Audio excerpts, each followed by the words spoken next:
మే వచ్చింది. సమంత కొత్త సినిమాతో తిరిగొస్తుంది అనుకుంటే ఫ్యాన్స్ కు గట్టి షాక్ ఇచ్చింది శామ్.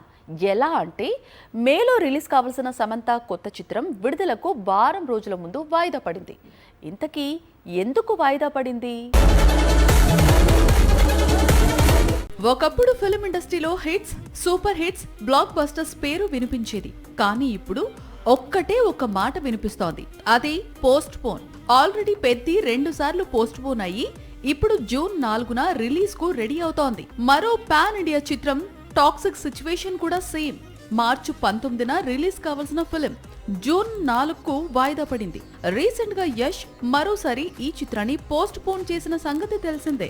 ఈసారి రిలీజ్ డేట్ చెప్పకుండా వాయిదా వేసేశాడు రాకీ భాయ్.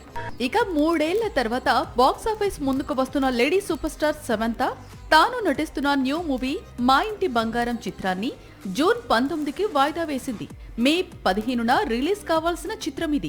కేవలం ఐపీఎల్ ఎఫెక్ట్ వల్లే తమ చిత్రాన్ని వాయిదా వేస్తున్నట్లు ప్రకటించారు దర్శక నిర్మాతలు. మే 31 ఐపీఎల్ సీజన్ ముగుస్తుంది. ఆ వెంటనే పెద్ది రిలీజ్ ఉంది. అందుకే కాస్త గ్యాప్ ఇచ్చి మా ఇంటి బంగారం చిత్రాన్ని జూన్ 19న విడుదల చేయాలని నిర్ణయించుకుంది శామ్. మా ఇంటి బంగారం చిత్రాన్ని Samantha best friend Nandini Reddy direct చేస్తోంది.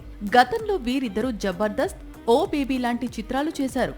ఇప్పుడు మా ఇంటి బంగారంతో హ్యాట్రిక్ కు రెడీ అవుతున్నారు. పైగా ఈ సినిమా కథను సమంత భర్త రాజ్ నిడమురు రాశారు. 1980s బ్యాక్ డ్రాప్ లో సాగే క్రైమ్ థ్రిల్లర్ గా రాజ్ ఈ స్టోరీని డెవలప్ చేసినట్లు సమాచారం. సాక్షి టీవీ ప్రసారాలను నిలిపివేయటం చట్టరీత్యా నేరం. సాక్షి టీవీ ప్రసారాల కోసం మీ స్థానిక కేబుల్ ఆపరేటర్ను వెంటనే సంప్రదించండి. డిటిహెచ్ లో, ఇంటర్నెట్ లో కూడా సాక్షి టీవీ ప్రసారాలను వీక్షించవచ్చు.